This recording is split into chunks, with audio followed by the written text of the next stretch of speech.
있고 3년 전에 암으로 5살 연상인 아내를 잃고 홀로 계신 장인어른과 함께 살고 있습니다.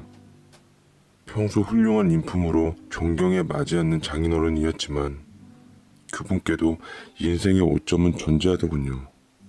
20살의 동갑내기 장모님을 만나 아내를 비롯한 형제들을 줄줄이 낳고 그것이 사랑인 줄도 모르고 살다가 중년쯤에 만난 자식 또래의 어린 여자와 불같은 사랑에 빠졌다 합니다. 그걸로 인해 이혼은 죽어도 못해준다는 장모님을 등지고 그 여자와 살림 차려 떠났다가 돈이며 뭐며 홀랑 다 털려 개털된 뒤 조강지처를 찾아왔지만 이미 장모님은 얼마 못 가 암으로 사망하셨다고 하더군요. 그래서 조강지처에게 너무 미안하고 죄책감이 느껴져 재혼 안 하고 평생 장모님을 기리며 살겠다던 장인어른이셨지만 딸이었던 제 아내의 원망을 피할 수는 없었습니다. 모친의 암 유전으로 인해 아내가 세상 떠날 때쯤 겨우 용서받고 합가하게 된 장인어른은 아내의 묘 앞에서 얼마나 후회하며 우셨는지 모릅니다. 고맙네. 그래도 자네 덕에 내 딸이 행복하게 세상을 떠났어. 내 자식을 곁에서 지키며 외롭지 않게 떠나게 해주었으니 자네는 내 은인이고 자식 이상의 존재일세. 라고 말씀해 주시는데 저는 그런 장인어른이 딱하고 안쓰러워서 어차피 저도 세상 누구에게도 마음을 둘 곳이 없으니 장인어른을 제 부모님 이상으로 공경하고 잘하며 모시겠습니다. 라고 말씀드리며 그 후부터 계속 장인과 함께 살게 되었습니다. 저희 부모님께서는 그놈의 바람 때문에 진작에 갈라서 각자 배우자와 가정 가지며 살고 있는 통에 저 역시 홀롤단신이었거든요. 4년간 같이 산 아내는 저보다 5살 연상이었는데 나이가 제법 많았던지라 어찌 보면 사이에 아이가 없어 다행이었는지도 모릅니다. 저와 장인어른은 아내가 떠난 후로도 서로 의지하며 지금껏 부자지간처럼 별탈 없이 잘 지내고 있었네요. 장인어른께서는 아내가 떠난 후 3년쯤 지나고서부터 제게 좋은 혼처자리를 소개시켜 주시며 장호야, 3년간 독수공방했으면 됐다. 간 사람은 간 거고 산 사람은 살아야지. 부동산 사장한테 소개받았는데 아주 여자가 참하다더라. 성실하고 능력도 있다 하니 한 번만 만나봐라. 라고 하셨지만 딸을 이미 보내고 사위에게 다른 여자를 소개시켜주는 그 마음이 오죽하랴 싶어 저는 정중하게 물리기 일쑤였습니다. 허나 장인어른은 진심이었던지 그 후에도 계속해서 선을 보라며 여자 사진을 들이밀더라고요. 일부러 절 속이시고 선자리를 마련하시기도 하셔서 저는 장인어른이 제게 재혼을 권유하는 게 결코 허투루 말이 아니구나 싶었습니다. 이후로 저는 적극적으로 여자를 만났으나 숫기 없는 성격 탓에 좋은 만남으로 이어지진 않았어요. 장인어른은 늘 애프터에 퇴짜 맞고 들어온 저를 혀까지 끌끌 차시며 우리 혜영이하곤 대체 어떻게 연애해서 결혼을 한 거야? 우리 딸하고는 잘만 연애 걸더니만 왜 다른 여자들한테는 이렇게 시원치 않냐고. 그거야 당시 숫기 없던 노총각이었던 저한테 적극적인 아내가 먼저 다가왔으니 이루어진 거였고요. 돌이켜보면 제가 자신감이 없어 여자한테 먼저 대시한 일도 없었고 아내를 만났을 당시에도 모태솔로였습니다. 말은 안 했지만 아내도 모태솔로였고 우리는 모태솔로 부부였죠. 아무튼 저희 장인어른께서는 계속 제게 여자를 소개시켜 주셨지만 노력에 무색하게도 별 소득은 없었습니다. 마지막 꼴뚜기 닮은 여자에게 애프터를 차이고 주룩주룩 오는 빗방울을 맞으며 처벅처벅 처량하게 걷고 있는데 마침 건너편에서 자전거를 타고 오는 어느 사람과 부딪히고 말았습니다. 저는 가뜩이나 심상하고 분한 마음에 버럭 분풀이 겸 소리를 질렀지만 곧 제 눈에 들어온 살짝 비에 젖어있는 여자의 청초한 모습에 주춤거리고 말았네요. 죄송해요. 빗길에 자전거 바퀴가 미끄러졌나 봐요. 많이 다치셨어요? 제가 치료비 드릴게요. 라며 명함을 하나 건네주었고 그 여자는 얼마 전 새로 오픈한 꽃집 사장이었습니다. 그녀는 어느 노래 가사처럼 그렇게 예쁘다던 꽃집의 아가씨인데 제가 어찌 홀딱 반하지 않을 수가 있겠어요. 아내 이후로 심장이 쿵쾅거리며 나댔던 건 이 여자가 처음이었습니다. 이미 차인 꼴뚜기 같은 여자는 기억 머나먼 곳으로 사라졌고 얼씨구나 꽃집 사장님 명함을 받았습니다. 제가 어리버리하고 있는 사이 꽃집 사장님은 사라졌는데 아내한테는 너무나도 미안한 얘기지만 어쩌면 그 뒷모습조차 그토록 아름다운지 모르겠더라고요. 집에 돌아온 저는 멍하게 명함을 쳐다보았고 꽃집 사장님의 외모에 반쯤 홀려 있었습니다. 뒤늦게 비 때문에 농사일 하다 말고 들어온 장인어른이 저를 얼빠진 놈이라며 선본 여자랑 잘 됐냐고 대놓고 물어보더라고요. 꼴뚜기 같은 여자랑은 당연히 안 됐어요. 내 옆자리를 이때까지 어떻게 지켰는데 그런 꼴뚜기한테 내어준대요. 임배 찾았으니 곧 데려오겠습니다.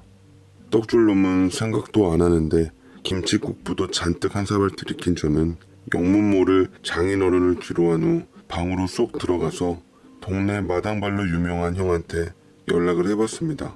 얼마나 꽃집 아가씨 미모가 타고난지 형도 이미 그녀에 대해서 잘 알고 있더라고요. 아, 꽃집 오픈한 게 거진 2달 되어갈 거야. 평일엔 사람 고용하고 주말만 나오시더라고. 상냥하고 착하고 미인이어서 그 여자한테 대시하는 인간들 몇 번 봤는데 알고 보니까 딸 하나가 있다고 해서 손절하더라고. 내가 볼 땐 곁에 임자는 없는 것 같고 애 딸린 이혼녀나 미혼모 같은데 괜찮겠어? 이혼녀나 미혼모면 어떠냐뇨. 애가 있다 한들 저야 당연히 땡큐 배를 맞추었습니다. 임자 있는 유부녀가 아닌 것만으로도 하늘에 얼마나 감사했는지 몰라요. 저는 오랜만에 두근두근 심장이 널뛰는 소리를 들으며 명함을 베개에 품고 잠이 들었습니다. 다음날 저는 아침 일찍 출근해서 야간 알바랑 바톤 터치를 한 후 가게 물건을 받아 진열을 했는데 그녀 생각이 나더라고요. 그날따라 제 기분처럼 태양이 방긋 웃기도 하고 따사로운 햇살이 기분 좋아서 저는 용기 내어 그녀의 명함으로 연락을 해보았습니다. 여보세요? 저 혹시 기억하실지 모르겠지만 어제 자전거에 부딪힌 남자입니다. 라고 얘기하자 여자는 찰떡처럼 알아들으며 혹시 어디가 불편하시냐고 지금 가게에 잠깐 문 닫고 갈 테니까 당장 병원 가보자며 책임 있는 모습을 보여주었습니다. 저는 나이스를 외치며 밖에 임시 휴업이라는 팻말과 함께 셔터까지 닫아버린 후 만나기로 약속한 장소로 갔습니다. 제 전화 한마디에 얼마나 불이 나게 왔는지 여자는 원피스를 입은 모양새로 숨이 채 가시질 않았었는데 절 걱정해주는 착한 마음씨까지 예뻐 보이더라고요. 하나부터 10까지 다 예쁜 그녀는 진정한 꽃집의 아가씨였습니다. 옆에 주차되어 있는 차 바깥에서 옷 매무새를 다시 한번 확인 후 그녀 옆에 섰고 인기척을 내자 여자가 절 보았습니다. 괜찮으세요? 얼른 저랑 병원에 같이 가요. 그렇잖아도 내내 마음이 불편했거든요. 제가 빚은 많아도 할 도리까지 저버리진 않아요. 라고 했고 저는 빚은 많아도라는 말이 거슬렸지만 타이밍을 놓치지 않고 인터넷에서 연애 강의로 유명한 사람 말을 인용해 되받아쳤습니다. 아무나 고칠 수 없는 병이에요. 사실은 제가 어제 꽃집 사장님을 보고 반해서 상사병에 걸렸거든요. 이런 제 마음도 치료해 줄 수 있나요? 라고 단도직입적으로 대시를 했는데 여자의 어이없는 표정을 보니 내가 또 뭔가 잘못 맞췄구나 싶었습니다. 분명히 연애 관련 책에서는 남자답게 주도를 해가며 여자를 사로잡으라고 했거든요. 농담을 이용해서 마음을 표현하면 90% 이상이 긍정적인 반응을 보인다고 했는데 연애를 글로 배운 저로서는 여자의 반응이 확 다가오질 않았습니다. 그런데 그 순간 기적이 일어났어요. 여자는 무슨 생각인지 잠시 후에 빙그레 웃어주더라고요. 상사병이라. 자전거에 부딪혔을 뿐인데 정말 무서운 병에 걸리셨네요. 제가 자신은 없지만 치료 한번 해볼까요? 라며 말했고 저는 생전 처음으로 먹힌 대시에 이게 꿈인지 생시인지 몰라 일단 극진히 꽃집 사장님을 모시기로 했습니다. 고백한 날 우리는 처음으로 바로 데이트를 했고 식사를 하고 산책을 하며 서로에 대해서 알아갔습니다. 알고 보니 제가 연상과 체질적으로 맞았던 건지 그녀는 앳된 외모와는 다르게 저보다 7살이나 많은 누님이더라고요. 연상의 여인이랑 부부로 살았던 적이 있어서 그런지 되려 나이는 문제가 되지 않아 부담 없이 차차 알아가는데 정말이지 하루 가게 장사 공친 대가는 황홀할 정도로 컸습니다. 그녀는 현재 이혼녀로서 어린 딸 하나가 있다 했습니다. 막내 동생뻘 같은 연하 남편이 직장을 다니다 하루아침에 권고사직 당하고 행정고시 준비를 한다고 하는데 그것 때문에 몇 년간 가정생활이며 가정경제며 엉망이 돼버려서 매일 다투다가 끝내는 이혼을 했다더군요. 그래서 결혼에 대해 회의적이었습니다. 나는 혼자 이렇게 제 재능으로 사업하면서 딸과 같이 지내는 게 행복해요. 결혼은 앞으로도 2번 다시 안 하려고요. 저는 그녀의 결혼 안 한다는 말이 어쩜 그토록 서운하게 들렸던지 모르겠더군요. 눈앞에서 프로포즈를 채인 것 같은 기분이었습니다. 쓰디쓴 마음을 뒤로하고 저는 앞으로 좋은 마음으로 잘 만나보고 싶다고 마무리를 했어요. 저는 그 이후로 그녀와 종종 만나 데이트를 하며 알아갔습니다. 꽃보다 예뻤던 그녀는 단순한 꽃집 사장님이 아니라 플로리스트인가 뭐식인가 그런 직업을 갖고 있다는데 주중에는 강의를 하러 서울에 간다 해서 우리는 주말에만 만날 수 있었습니다. 그녀의 집까지 오가며 주말 부부 노름까지 했는데 날이 갈수록 그녀와 진짜 부부가 되고 싶은 욕심에 농담 반 진담 반으로 우리 이참에 확 결혼해버릴까? 결혼하면 어때? 결혼하자.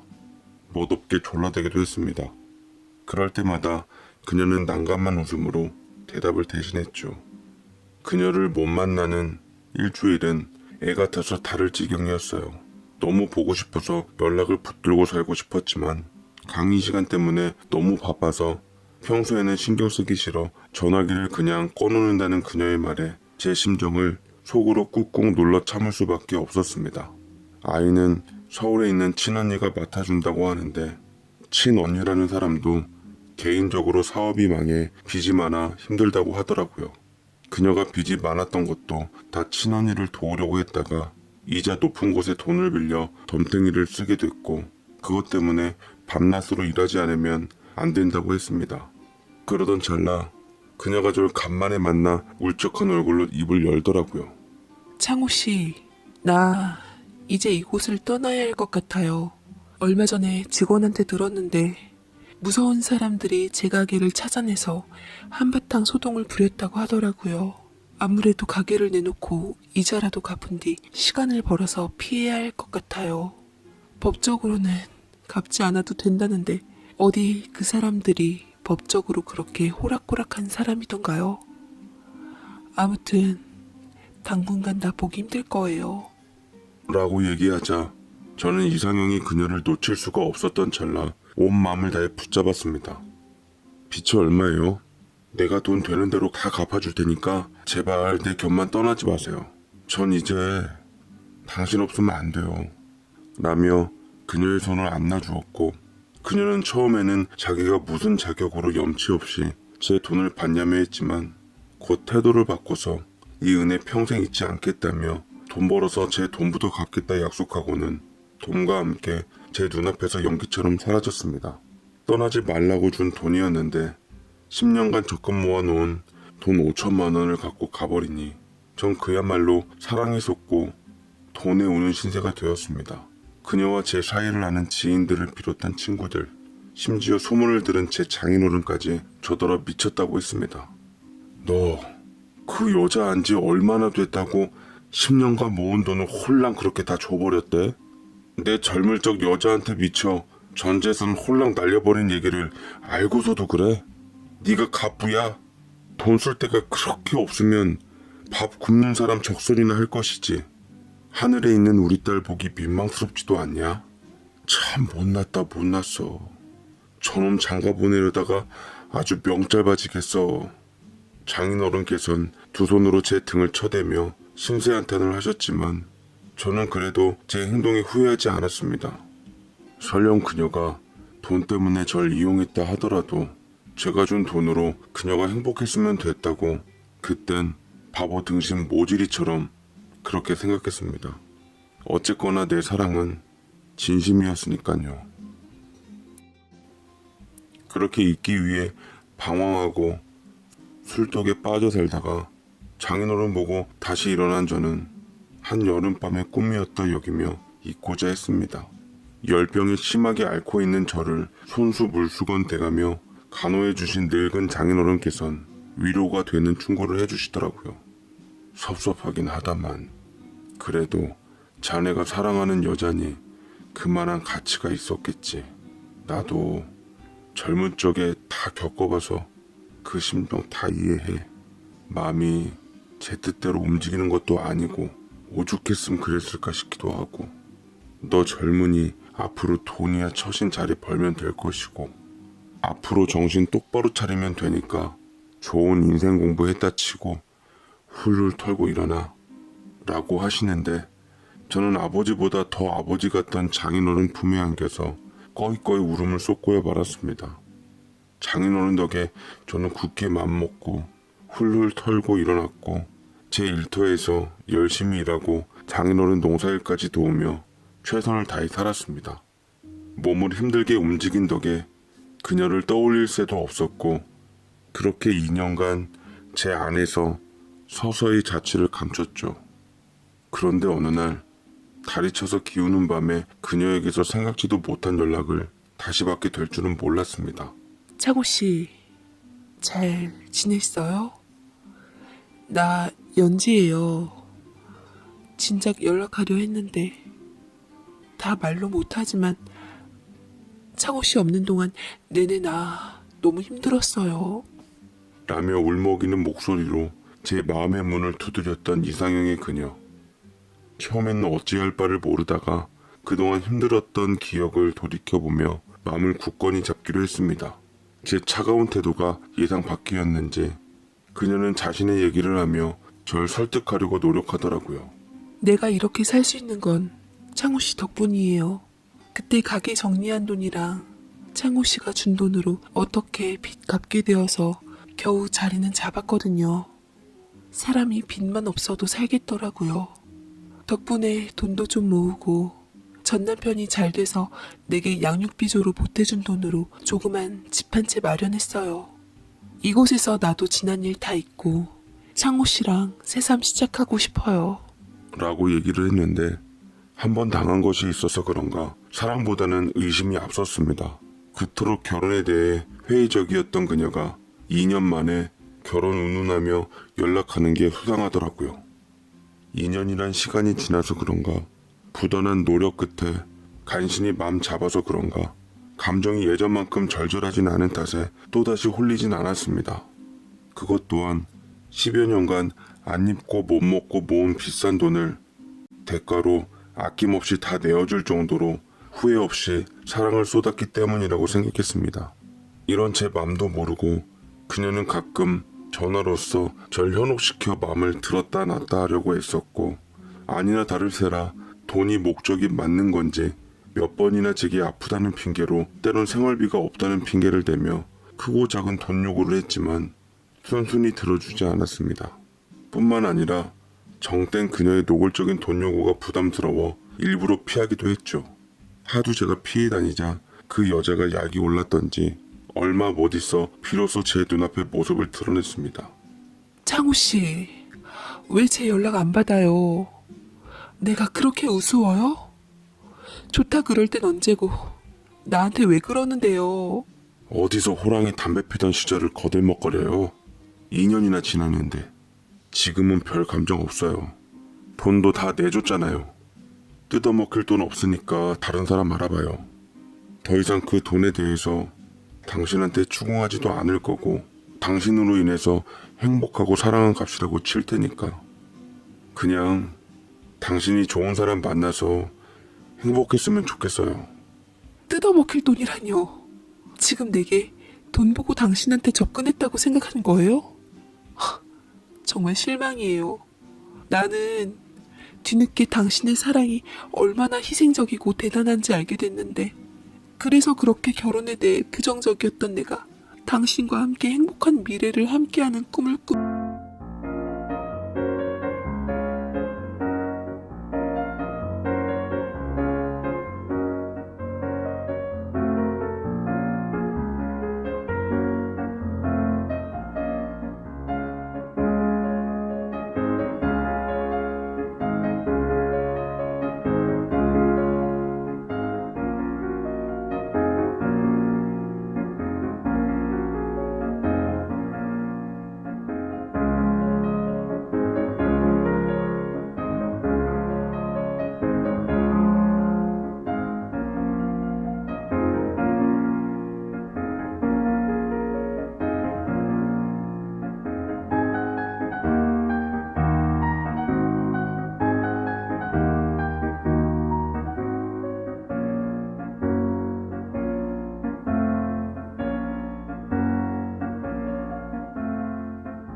바라며 2년간 버텼는데 어쩜 당신은 그렇게 변하냐고요. 연지 씨, 저 이제 예전의 제가 아닙니다. 당신 때문에 빚지는 이상 저는 장인어른께 뵐 면목이 없게 됩니다. 나 그만은 들고 가버리세요. 당신 덕분에 결혼할 돈도 없어서 어차피 여자도 못 만나요. 그러니까 그 결혼 나랑 하자고요. 같이 살 집도 내가 다 마련했다잖아. 내가 이렇게까지 얘기하는데 정말 내 진심 모르겠어요? 라고 말을 했고, 저는 정말로 이 여자가 진심으로 내게 이러는 건가 싶어 또다시 팔랑팔랑 마음이 움직이기 시작했습니다. 연기를 잘하는 건지 표정 관리가 탁월한 건지 아무리 봐도 그 여자는 제게 진심으로 보였거든요. 내친 김에 그녀는 저희 장인어른께까지 와서 인사를 하겠다 했습니다. 시아버지로 모시면서 살고 싶다고요. 제가 아무리 그래도 사별한 부인 아버지를 어떻게 시아버지로 모시냐고 했지만 사랑하는 저를 얻기 위해서는 다 감수할 수 있다고 말하더군요. 그 말에 깜빡 속아버린 저는 그녀에게 넘어가 버렸고 하루 날 잡아 인사시켜 드리기로 했습니다. 그 사이 저와 결혼이 결정되기라도 한 듯 신혼살림을 알아보고 결혼식장도 알아보는 둥 제 마음을 잔뜩 들뜨게 해놨습니다. 그리고 장인어른께 인사를 드리러 간다고 한 날 유난히 다소곳하게 입고 화장도 조신하게 한 얼굴로 저와 함께 집 안으로 들어갔는데 모든 편견을 버리고 가족으로서 받아들일 준비를 했던 장인어른과 딱 마주쳤던 순간 잠깐, 너 혹시 이미숙 아니야? 이미숙 맞지 너? 그때 유부남인 날 꼬셔내서 살림차려 살다가 내 돈 갖고 사기친 것. 설마 당신 홍기로? 당최 알아들을 수 없는 소리에 긴장감이 온몸에 타고 흐르며 이게 다 무슨 소린가 싶었습니다. 유부남인 장인어른을 꼬셔냈다니. 누가요? 저의 그녀가요? 설마 그때 장모님을 버리고 딸버린 여자와 살림 차렸다는 게 설마. 그녀는 장인어른의 홍기로라는 이름을 정확하게 부르며 손에 쥐고 있던 과일 바구니를 바닥에 떨어뜨리고 말았습니다. 부들부들 몸을 떨며 뒷걸음질 치려다 급한 일이 생겼다며 밖으로 빠져나가려고 했고 장인어른은 도망가는 그녀부터 붙잡으며 얼굴이 잔뜩 꿀그락불그락 상기된 채 황당하게도 그녀를 붙잡고 제게 재촉하더군요. 아 자네 뭐하고 있어? 일단 경찰부터 불러. 너 미숙이 맞지? 이미숙 이 나쁜 것. 나를 홀려놓고 가정까지 깨게 해놓은 것도 모자라 네 애인하고 짜고 치는 고스톱으로 내 전 재산까지 가로채 놓더니 쥐새끼처럼 잘도 숨어다니다가 아주 제 발로 찾아왔구나. 너 같은 사기꾼년 때문에 마누라랑 자식 가슴에 피멍 맺힌 죄인으로 살았는데 이제 내 사위까지 후려서 등골 빼먹으려고? 어처구니 없는 상황으로 이어지자 저는 얼빠지게도 우두커니 서있다 또다시 들려오는 장인의 재촉에 얼떨결에 경찰에 신고했고 곧 경찰들이 들이닥치며 그녀는 사기 혐의로 현장 검거를 당하게 되었습니다. 경찰서에 같이 가서 밝혀진 내용들은 더더욱 충격적이었어요. 제가 사랑에 미쳐 있었던 그녀는 알고 보니 사기 7범의 전과를 갖고 있는 여자더라고요. 보니까 저와 장인어른 말고도 어수룩하게 등골 빼먹힌 사람도 한둘이 아니었고 그녀가 연지라는 가명을 써서 돈으로 피해 입힌 남자들은 저를 비롯한 헬스클럽 관장, 목수, 식당 주인, 나이든 약사까지 연령 직업 가리지 않고 수두룩했습니다. 더 웃긴 건 그 여자에게도 순정이라는 것이 있었던지 그 사람들에게 몽땅 돈을 빼와서 남편이라고 둘러대던 애아빠이자 동거남인 행시생 고시 뒷바라지를 5년째 하고 있더라고요. 처음에 그 남자도 그냥 먹잇감에 불과했던 것 같지만 정들다 보니 정말로 사랑하게 되었나 봅니다. 온갖 남자들의 뒤통수를 쳐서 받아낸 돈으로 마련한 집에서 행시생과 줄곧 동거하고 있었고 사이에 아이까지 낳아 함께 키우며 부부처럼 살았던 겁니다. 평소 땐 그 남자 생활 챙겨주느라 차렸던 꽃가게도 주말만 왔던 거고요. 어쩌면 결혼을 피하고 싶었던 것도 따로 사랑하는 사람이 있었으니 남편 자리까지는 아무나에게 내주고 싶지 않았던 게 그 사랑의 마지막 자존심이었나 봅니다. 뒤늦게 행시생마저 그 소식을 듣고 달려와 연지, 아니 미숙이에게 등을 돌리는데 자신의 사랑을 지키기 위해서 남의 사랑을 이용해 돈을 탈취한 그녀의 어긋난 사랑을 보며 그 자리에 소환된 각종 피해자들과 장인어른과 저는 씁쓸함을 감추질 못했습니다. 시기만 맞췄다면 자칫 멱살 잡을 상황이 올 수도 있을 뻔한 사실에 치가 떨리더군요. 그 와중에도 그녀가 마음에 남았던지 마음속으론 이미 멱살을 잡았지만요. 저는 그 이후로 짐을 싸서 집을 나왔습니다. 장인어른을 뵐 때마다 그 여자와 관계가 떠올라 더 이상 합가를 할 수가 없게 돼버려 단칸방 월세 얻어 살고 있고 장인과는 가끔 안부차 연락만 주고받고 있습니다. 여자 하나로 인해 돈도 사랑도 장인어른까지 다 잃게 된 저는 이젠 정말로 혼자가 돼버렸어요. 사연을 적고 보니 먼저 떠나간 아내가 유난히 그리운 날입니다. 쓸쓸하고 외로운 밤에 제 사연을 보내봅니다.